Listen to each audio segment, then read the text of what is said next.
तो hello guys, welcome back to कोडिगर channel. Guys, last video में हमने बहुत ही इंपॉर्टेंट टॉपिक कवर किया था, जहाँ पे हमने देखा था कि package that log dot JSON और पैकेज डॉट जेसन में क्या फ़र्क होता है। बहुत ही इंपॉर्टेंट टॉपिक है। अगर आपने वो वीडियो नहीं देखा है तो जाइए और देखिए। मैं आई बटन पे ऊपर इस वीडियो की लिंक शेयर कर देता हूँ। राइट, और जो जो इस वीडियो को नए से देख रहे हैं तो प्लीज़ पहले के दो या शायद 3 वीडियो आप देखिए, फिर आप इस सीरीज को कंटिन्यू कर सकते हैं। इस वीडियो में हम क्या देखने वाले हैं? इस वीडियो में हम देखने वाले हैं कि एक कंपोनेंट, रिएक्ट में एक कंपोनेंट क्या होता है, कंपोनेंट का मामला बेसिकली क्या होता है, क्या झंझट है कंपोनेंट है, ये देखने वाले हैं हम। राइट, तो अब देखो, मैं हमारा जो प्रोजेक्ट है जो कि हम बनाने वाले वो ओपन कर देता हूँ यहाँ पे। तो अब देखो, सबसे पहले रिएक्ट में कंपोनेंट क्या होता है। देखो, रिएक्ट के कोई भी वेबसाइट पकड़ लो जो रिएक्ट से बनी हुई है, उसमें ना हर एक चीज़ कंपोनेंट ही होती है।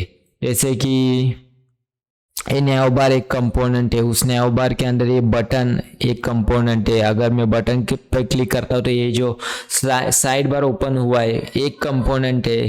फिर ये इनपुट वाला एक कंपोनेंट है। फिर ये दूसरा साइड बार जो कि एक कंपोनेंट है। स्लाइडर एक कंपोनेंट है। अब देखो, ये सब है इधर अलग अलग, एक सेम कंपोनेंट है यहाँ पे। और टॉप रेटेड प्रोडक्ट्स सेक्शन में देखो सेम कंपोनेंट है, लेकिन यहाँ पे डेटा बदल रहा है। अंदर का जो डेटा है, जैसे कि इमेज, इसका नाम, प्राइस, ये सब बदल रहा है। तो रिएक्ट का यही पर्पज होता है कि आप एक एक कंपोनेंट को बार बार इस्तेमाल कर सकते हो। इस कैटेगरीज वाले सेक्शन में भी देखो, ये सेम कंपोनेंट है। अगर आप ठीक से देखोगे तो इसलिए को सेम कंपोनेंट है। इसका एनिमेशन भी इसके ऊपर सेम, मतलब जो हावर इफेक्ट है वो भी सेम यहाँ पे सब के ऊपर है, लेकिन इसके अंदर का जो डेटा है वो बदल रहा है। रिएक्ट में हम वेबसाइट की यूआई को छोटे छोटे कंपोनेंट्स में मोड़ देते हैं। हम हमारे कंपोनेंट को अलग अलग करके कोड करते हैं। अलग अलग करके कोड करते हैं मतलब अलग अलग फाइल्स, उनके अलग अलग फाइल्स बनाते हैं। फिर उन फाइल्स को, मतलब उन कंपोनेंट के कोड को एक जगह पे असेंबल करके हम पूरी वेबसाइट बनाते हैं, जैसे कि यहाँ पे हमने की है। देखो, ये पूरी वेबसाइट बनाई है। और इससे क्या होता है, इससे हमारा बहुत सारा टाइम भी बच जाता है। और हम हर एक कंपोनेंट को अलग अलग करके अलग अलग जगहों पर इस्तेमाल कर सकते हैं। जैसे कि यहाँ पे हमने इस्तेमाल किया, देखो बार बार इस्तेमाल किया है। ये सेम कंपोनेंट है लेकिन हम बार बार इस्तेमाल कर रहे हैं यहाँ पे। सिर्फ उसके अंदर का डेटा बदल रहा है यहाँ पे। तो कंपोनेंट का यही यूज होता है कि हम बार बार इस्तेमाल कर सकते हैं अलग अलग जगहों पर। ऑलराइट, तो ये था कुछ कंपोनेंट का डेफिनेशन। अब हम क्या करेंगे, हम एक सिंपल सा कंपोनेंट बनाएंगे और कंपोनेंट कैसे बनाया जाता है रिएक्ट में वो समझने की कोशिश करेंगे। हम एक बटन कंपोनेंट बनेंगे, ये वाला कंपोनेंट, फर्स्ट वाला कंपोनेंट, बटन वाला कंपोनेंट हम बनाएंगे। तो कंपोनेंट बनाने के लिए सबसे पहले आपको क्या करना है, आपको जाना है सोर्स फोल्डर के अंदर। और देखो, सब कुछ हम सोर्स फोल्डर के अंदर ही करने वाले हैं। जो भी हमारा प्रोजेक्ट का काम है वो सब सोर्स फोल्डर के अंदर ही करने वाले। तो यहाँ पे एक नया फोल्डर आपको बनाना है। सोर्स फोल्डर के अंदर आपको एक नया फोल्डर बनाना है। देखो, इधर ऊपर आपका जो फोल्डर वाला बटन है, पहले आपको सोर्स फोल्डर के ऊपर क्लिक करना है, फिर इस फोल्डर वाले, न्यू फोल्डर वाले बटन पे क्लिक कर देना है। तो मैं यहाँ पे एक नया फोल्डर क्रिएट करूँगा जहाँ पे हम सारे अपने कंपोनेंट्स बनाएंगे। ओके, कंपोनेंट्स यहाँ पे मैंने फोल्डर क्रिएट कर दिया। अब इसके अंदर हमें हमारा बटन कंपोनेंट बनाना है, जो कि ये वाला। उसके अंदर कंपोनेंट बनाने के लिए सबसे पहले आपको क्रिएट करनी पड़ेगी एक फाइल।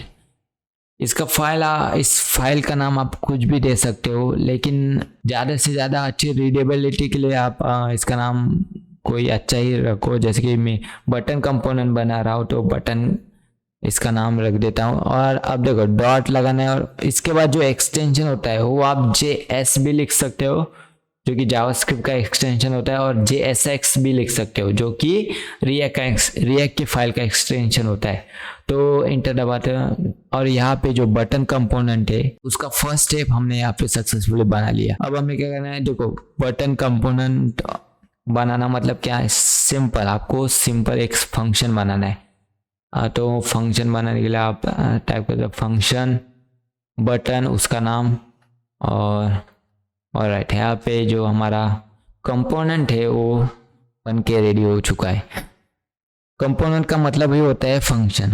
अब देखो इस बटन की कोई तो मतलब इसका जो कंपोनेंट, हर एक कंपोनेंट का उसका जो खुद का ही होता है, बॉडी होता है। वो बॉडी मतलब क्या, HTML होता है। आपको इस फंक्शन के अंदर HTML भी लिखना होता है। तो पहले सबसे पहले आपको रिटर्न लिखना है, बाद में आपको दो ब्रैकेट देना है, और देखो यहाँ आपको HTML लिखना होता है। और तो HTML लिखने के लिए मैं क्या करूँगा, मैं सिंपली, अगर आप इस बटन इसको देखोगे तो ये सिंपली एक डिव है जिसकी कुछ पैडिंग है और उसका बैकग्राउंड कलर है और कलर है। तो मैं यहाँ पे लिख देता हूँ, एक डिव लिख देता हूँ, डिव, राइट। तो यहाँ पे हमारी जो बटन के बटन, हमारे बटन कंपोनेंट की बॉडी यहाँ पे बन के रेडी हो चुकी है। इसके अंदर मैं लिख देता हूँ बटन। तो यहाँ पे बटन कंपोनेंट की हमारी बॉडी बन के रेडी हो चुकी है। इसको स्टाइल भी देनी पड़ेगी। तो स्टाइल देने के लिए स्टाइल हम बाद में दे देंगे, पहले हम देखते हैं कि ये बटन कंपोनेंट हमारा चलता है कि नहीं। सबसे पहले आपको इसको, अगर आपको यूज करना है तो आपको सबसे पहले इसको एक्सपोर्ट करना पड़ेगा, एक्सपोर्ट बटन। ऑलराइट, यहाँ पे हमने एक्सपोर्ट हो गए। ऑलराइट, यहाँ पे हमें डिफ़ॉल्ट भी लिखना पड़ेगा, डिफ़ॉल्ट भी लिखना ज़रूरी होता है। डिफ़ॉल्ट मतलब सिर्फ यही, इस फाइल का सिर्फ यही एक ही कंपोनेंट होगा। ओके, तो मतलब हम बहुत सारे कंपोनेंट, एक ही फाइल के अंदर बहुत सारे कंपोनेंट्स बना सकते हैं, लेकिन एक्सपोर्ट के टाइम पे अगर कोई भी इस फाइल में से कुछ अगर कोई इंपोर्ट करता है तो वो डिफ़ॉल्ट ये चला जाएगा, ये वाला का स्पेशल कंपोनेंट चला जाएगा। ऑलराइट, अब इसको हम कहाँ पे यूज़ कर सकते हैं, हमारा जो दूसरा कंपोनेंट है app.js, उसके अंदर हम इस्तेमाल करने की कोशिश करते हैं। तो इस्तेमाल करने के लिए आपको क्या करना है, सबसे पहले आपको उस कंपोनेंट को इंपोर्ट करना पड़ेगा। तो इंपोर्ट उस कंपोनेंट का नाम जो कि था बटन। देखो यहाँ पे हमारा जो इंटेलिसेंस है VS कोड एडिटर, उसने यहाँ पे ऑटोमेटिक यहाँ पे हमें सजेशन दिया हुआ है, तो हम इस पर क्लिक कर सकते हैं। तो इस देखो इंपोर्ट बटन फ्रॉम, कहाँ से, जो पाथ है वो हमारा पाथ है सेम फोल्डर के अंदर। स्लैश का मतलब है कि सेम फोल्डर के अंदर कंपोनेंट्स फोल्डर है, उसके अंदर बटन। तो उसमें वहाँ आपको बटन मिलेगा, वो आप इंपोर्ट करो। तो मैं ये वाला पहले निकाल लेता हूँ, इसकी हमें कोई ज़रूरत नहीं। ऑलराइट, अब हमें इस बटन को इस्तेमाल करना है, इस बटन वाले कंपोनेंट को। तो हम क्या कर सकते हैं, हम किसी भी कंपोनेंट को अगर आपको इस्तेमाल करना है तो आपको ऐसे लिखना है, ग्रेटर देन का साइन, बटन फॉरवर्ड स्लैश और लेस देन का साइन है और ग्रेटर देन का ये वाला साइन है और फॉरवर्ड स्लैश। देखो ये तरीका होता है कोई भी कंपोनेंट लिखने का। और जो कंपोनेंट है वो हमारा यहाँ पे आ चुका है, इसको मैं डिलीट कर देता हूँ। तो देखते हैं कि हमारे जो प्रोजेक्ट के अंदर है वहाँ पे हमारा कंपोनेंट दिख रहा है कि नहीं। सो देखो गाइस, यहाँ पे हमारे जो कंपोनेंट है वो दिख रहा है। यहाँ पे हमने सक्सेसफुली यहाँ पे हमारा जो फर्स्ट कंपोनेंट है वो बना लिया और उसको हमने यहाँ पे सक्सेसफुली यूज़ कर लिया। लेकिन यहाँ पे एक प्रॉब्लम है। देखो ये नकली, एकदम नकली है, इसका कोई स्टाइल नहीं है। तो हम क्या करेंगे, थोड़ी स्टाइल देने की कोशिश करेंगे। तो स्टाइल हम कैसे देते हैं, स्टाइल देने के बहुत सारे तरीके हैं। जो सबसे आसान तरीका है वो है इसका इनलाइन स्टाइल, जो कि हम क्या करते हैं, हम स्टाइल एट्रीब्यूट के अंदर दे देते हैं और उसके अंदर हमें एज अ ऑब्जेक्ट पूरी स्टाइल आपको पास करनी पड़ेगी। तो स्टाइल में पास कर देता हूँ। सबसे पहले हम क्या करेंगे, अगर मैं आपको इस कंपोनेंट को दिखाऊं जो कि हमने यहाँ पे इस्तेमाल किया है, तो उसकी थोड़ी पैडिंग है, थोड़ा उसका बैकग्राउंड कलर ब्लू है और उसकी बॉर्डर रेडियस है, तो कलर भी उसका और वाइट है। तो यहाँ पे हम उसकी स्टाइल लेने की कोशिश करेंगे। तो पैडिंग में दे देता हूँ, पैडिंग कौन सी दूँ, 10 पिक्सल ऊपर से और 30 पिक्सल बाजू से। ऑलराइट, आपको मैं भूल गया, कॉमा देना ही भूल गया। तो पैडिंग यहाँ पे हम दे चुके हैं। इसकी हम बैकग्राउंड कलर में इसका दे देता हूँ बैकग्राउंड कलर, कोई भी कलर दे सकते हैं आप। मैं इसका कलर ब्लू दे देता हूँ, ब्लू। ऑलराइट, और इसकी बॉर्डर रेडियस भी आएगी, बॉर्डर रेडियस जो कि हम दे देंगे 10 पिक्सल। और इसका बॉर्डर रेडियस हो गया, background colour, padding, background colour, border radius, और कलर हम दे देंगे वाइट। अब इसकी जो स्टाइल है वो हमने यहाँ पे कर दी है। अगर ये देखो ये हमारे लाइन से बाहर जा रहा है तो आप क्या कर सकते हो, व्यू में जाना है आपको और वर्ड रैप कर सकते हो, तो ये नीचे आ गया। और आपको जब भी आप कोड लिखते हो ना तो आपको राइट क्लिक कर देना और फॉर्मेट डॉक्यूमेंट कर देना ताकि हमारा जो कोड है वो अच्छी तरीके से दिखे। तो यहाँ पे आपको सेव कर देना है और app.js में भी आपको सेव कर देना है। तो अब देखो जो हमारे देखो इसने पूरा ले लिया, क्यों ले लिया है, देखो इसने पूरा क्यों ले लिया। तो इसकी मैं थोड़ी विड्थ भी दे देता हूँ क्योंकि यहाँ पे पूरा ले रहा है। तो इसकी मैं थोड़ी विड्थ हम दे देते हैं, विड्थ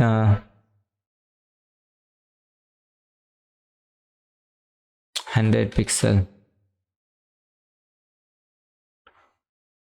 ओके, सो यहाँ पे हमारा जो बटन है वो बन के रेडी हो चुका है। इसकी टेक्स्ट अलाइन भी हम कर देते हैं, थोड़ा सेंटर कर देते हैं text align. Text align is equal to centre. अब इस जो बटन वाला टेक्स्ट है वो सेंटर में चला जाना चाहिए। तो देखो ये कुछ हमने कंपोनेंट यहाँ पे बना के रेडी हो चुका है।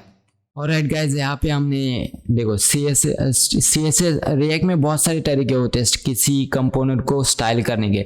जो सबसे आसान तरीका मैंने आपको यहाँ पे बताया जो कि स्टाइल एट्रीब्यूट के सहारे, उस स्टाइल एट्रीब्यूट हम बनाते हैं, उसके अंदर हम एज अ ऑब्जेक्ट जो पूरी स्टाइल है उस एज अ ऑब्जेक्ट पास करते हैं। और एक तरीका है जो कि है ग्लोबल CSS। आप क्या कर सकते हो, index.css होती है ना, उसके अंदर आप पूरा अपना CSS लिख सकते हो। आपको क्या करना है, आपको इसको क्लास नेम ले लेना है, जैसे कि मैंने यहाँ पे दिया है, क्लास का नाम दिया है जो कि बटन है। ओके, जावास्क्रिप्ट में आप क्लास नहीं लिख सकते, आपको क्लास नेम लिखना पड़ेगा। क्यों? क्योंकि जो क्लास है वो जावास्क्रिप्ट का एक रिजर्व वर्ड है और आप यहाँ पे वो इसका इस्तेमाल नहीं कर सकते, तो आपको क्लास नेम लिखना पड़ेगा। जैसे कि यहाँ पे मैंने लिखा है class name is equal to button. आप इसको टारगेट कर सकते हो, जैसे कि मैं यहाँ पे टारगेट करूँगा बटन। तो देखो यहाँ पे मैं उस क्लास को टारगेट कर देता हूँ जो कि क्लास का नाम था बटन, और मैं इसका कलर रेड कर देता हूँ, रेड। और साथ ही में इम्पोर्टेंट भी लिख देता हूँ क्योंकि वो राइट करेगा CSS को। अब देखो जो यहाँ पे मैंने लिखा है वो कलर इसका वाइट दिया हुआ है, देखो यहाँ पे, लेकिन index.css में कलर रेड दिया हुआ है तो ये रेड कलर लेगा। तो देखो यहाँ पे इसने रेड कलर लिया। तो मेरे कहने का मतलब है कि आप दो तरह के बहुत सारे तरीके से आप किसी भी कंपोनेंट को आप CSS लिख सकते हो। किसी भी कंपोनेंट का CSS आप बहुत सारी तरीके से लिख सकते हो, जो आपके ऊपर है कि आपको जो आसान लगे वो इस्तेमाल करो। तो ये था कुछ स्टाइल जो कि हमने यहाँ पे हमारा जो पूरा कंपोनेंट बनाया है, इसके ऊपर आप कुछ भी ऐसा इवेंट लगा सकते हो। तो यहाँ मैं एक मिनट फॉर्मेट डॉक्यूमेंट कर देता हूँ। अब देखो इसके ऊपर आप कोई भी इवेंट लगा सकते हो, कोई भी ऑन क्लिक, ऑन जो इवेंट होते हैं जावास्क्रिप्ट के वो लगा सकते हो। तो आपको सिंपली आपको यहाँ पे इस डिव के ऊपर टाइप करना है ऑन। जैसे आप क्लिक करोगे देखो इतने सारे इवेंट आ गए यहाँ पे। तो ये सब आप इवेंट लगा सकते हो। मैं सिंपली ऑन क्लिक इवेंट लगा देता हूँ यहाँ पे। तो ऑन क्लिक इवेंट यहाँ पे लगा दिया है और इसके अंदर आपको एक फंक्शन पास करना होता है, कोई भी फंक्शन, क्या बोलते हैं उसे, कॉल बैक फंक्शन इसके अंदर पास करना होता है। तो यहाँ पे मैं अलर्ट कर देता हूँ कुछ, अलर्ट बटन इज क्लिक। सो इसके ऊपर हमने एक इवेंट लगा दिया, तो चलो देखते हैं कि होता है क्या। ऑलराइट, यहाँ पे हमारे जो ऑन क्लिक इवेंट है वो चल चुका है। तो ऐसा कुछ आप इवेंट भी यहाँ पे इस इस कंपोनेंट के ऊपर लगा सकते हो। और एक बात, इस कंपोनेंट को आप 1000 बार इस्तेमाल कर सकते हो, बार बार। अगर मैं दिखाऊँ तो और बटन अगर आप लगाओगे तो और ज़्यादा आएंगे। देखो 1000 बार, 2 बार 3 बार ऐसे इस्तेमाल कर सकते हो।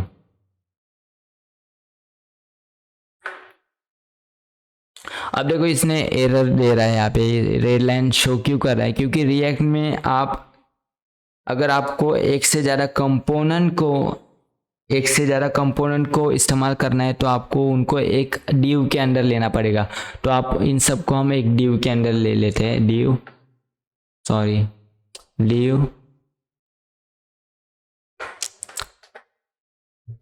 यहाँ पे डिव बना देता हूँ, डिव कंप्लीट। अब इसको मैं ले लेता हूँ कट, Ctrl+V, फॉर्मेट। अब ये देखो यहाँ पे हमें खाली पुकर एक नया डिव लगाना पड़ रहा है। तो हम क्या कर सकते हैं, रिएक्ट में हम स्पेशली इसका एक ही होता है, क्या बोलते हैं उसे, फ्रैगमेंट कंपोनेंट जैसा ही होता है, तो उसको हम इस्तेमाल कर सकते हैं। तो फ्रैगमेंट का इस्तेमाल करने के लिए आपको आपको ये डिव हटा देना है। तो आप देखो यहाँ पे हमारा जो फ्रैगमेंट है वो यहाँ पे हमने इस्तेमाल किया। फ्रैगमेंट का मतलब क्या होता है कि आप कोई ऐसा, देखो हम क्या कर रहे थे, एरर दे रहा था इसलिए हमने डिव खाली पुकट यहाँ पे लगाया हुआ था। तो खाली पुकट डिव हमें लगाना पड़ रहा था, तो हम इससे अच्छा हम फ्रैगमेंट का इस्तेमाल कर लेते। फ्रैगमेंट का मतलब कि जो हमने एम्प्टी लिखा है ना, empty greater than less than, उसको ही फ्रैगमेंट बोला जाता है। तो ये एरर चला गया। तो अब देखो ये बटन हमने 4 बार यहाँ पे इस्तेमाल किया, तो हमें 4 बार हमें वहाँ पे 4 बटन दिखने चाहिए। देखो यहाँ पे हमें 4 बटन दिख रहे हैं। तो मेरा कहने का मतलब है कि हम एक कंपोनेंट को कितनी बार भी इस्तेमाल कर सकते हैं। तो ये था कुछ बटन। अब देखो इस बटन को आप देखोगे तो ये पूरी जो स्टाइल है वो एकदम स्टैटिक है। मैं इसको डायनेमिक बनाना चाहता हूँ। मतलब मुझे नहीं पता कि इसका कलर है वाइट होगा या रेड होगा, कोई भी कलर हो सकता है। तो ऐसे समय में इस कंपोनेंट की एक और चीज़ काम आती है हमें, तो चीज़ होती है प्रॉप्स। तो प्रॉप्स को आपको लिखना पड़ेगा, हाँ, ऐप.js। प्रॉप्स का मतलब क्या होता है? प्रॉप्स मतलब सेम बटन होते हैं ना, एक बटन का जो एट्रीब्यूट होता है, एक कंपोनेंट का जो एट्रीब्यूट होता है उसको ही प्रॉप बोला जाता है। जैसे नॉर्मल HTML में कैसे एट्रीब्यूट होती है एलिमेंट की, वैसे ही रिएक्ट में कंपोनेंट के एट्रीब्यूट को प्रॉप बोला जाता है। तो आप इधर उसके आगे प्रॉप्स बना सकते हो। तो प्रॉप्स बनाने के लिए आपको सिंपल लिखना है कलर लिख देता हूँ। एज अ ऑब्जेक्ट आपको इसके अंदर पास करना होता है। अब देखो ये बटन क्या होता है, एक फंक्शन होता है। तो ये प्रॉप्स क्या हुआ, एक पैरामीटर हुआ, एक आर्ग्यूमेंट हुआ। एज अ आर्ग्यूमेंट हम पास कर एज अ पैरामीटर हम इसके अंदर पास कर रहे हैं कुछ चीज़ें, उसी को ही प्रॉप्स यहाँ पे बोला जाता है। तो मैं जो हमारे बटन कंपोनेंट के अंदर जो कलर है वो कुछ भी हो सकता है, वो इधर हमने स्टैटिकली यहाँ पे डिफाइन किया, लेकिन ये कुछ भी कलर हो सकता है। तो इसके लिए हम प्रॉप्स का इस्तेमाल कर सकते हैं। हम क्या करेंगे, हमें जो भी कलर चाहिए होगा वो कलर इसके अंदर हम भेज देंगे इस प्रॉप की मदद से। तो मैं यहाँ पे कोई भी कलर लिख देता हूँ, जैसे कि मैं लिख देता हूँ कोई भी, जैसे कि ग्रीन लिख देता हूँ, ग्रीन।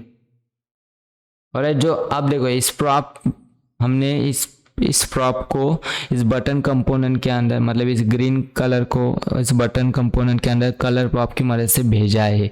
तो हमें क्या करना होगा, हमें वहाँ उसको इस बटन कंपोनेंट के अंदर निकालना भी पड़ेगा।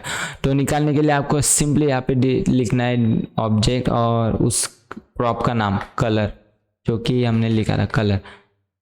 ऑलराइट, हमने कलर यहाँ से निकाल लिया और अब इस कलर को हम इस स्टैटिक वैल्यू की जगह पे इस्तेमाल कर सकते हैं। ऑलराइट, अब जो हमने प्रॉप को हमने यहाँ से निकाल लिया था डिस्ट्रक्चरिंग करके, इसे डिस्ट्रक्चरिंग करना बोलते हैं गाइस।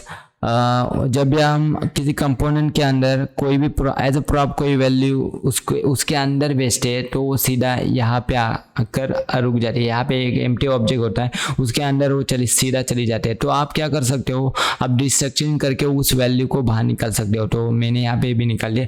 अब इस कलर को आप इस कलर के जगह पे इस्तेमाल कर सकते हो।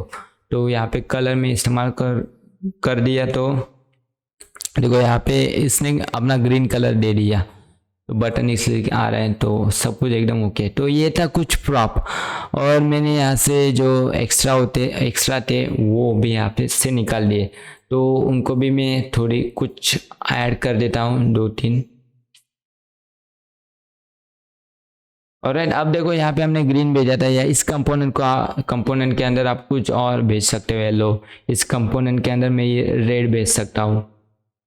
तो अलग अलग कंपोनेंट के लिए अलग अलग आप भेज सकते हो। जैसे कि देखो बटन पे और येलो पे हो गया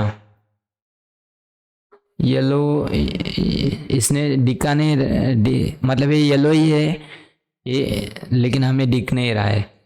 तो ये था, मतलब प्रॉप्स क्या होता है, प्रॉप्स बेसिकली एट्रीब्यूट होते हैं जो आप उसके प्रॉप्स की मदद से आप अपने कंपोनेंट के अंदर कोई भी वैल्यू आप पास कर सकते हो। कंपोनेंट जो कि एक फंक्शन होता है, उसके अंदर आप कोई भी वैल्यू आप पास कर सकते हो। ओके, तो ये था कुछ कंपोनेंट का वीडियो आज का। आई होप आपने कंपोनेंट क्या होता है समझ लिया होगा। अगर नहीं, आपका कोई भी डाउट है तो प्लीज़ आप कमेंट सेक्शन में मेरे को कमेंट कीजिए, मैं आपको डाउट क्लियर करने की कोशिश करूँगा। कमेंट सेक्शन पूरा आप ही का है।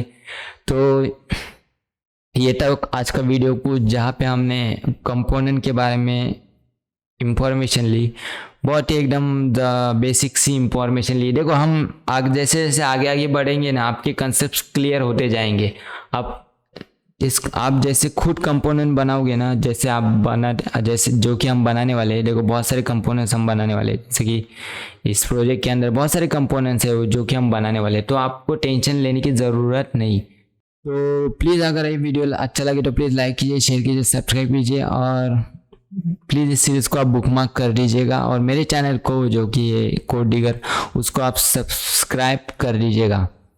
ऑलराइट, तो मिलते हैं अगले वीडियो में। Okay, bye.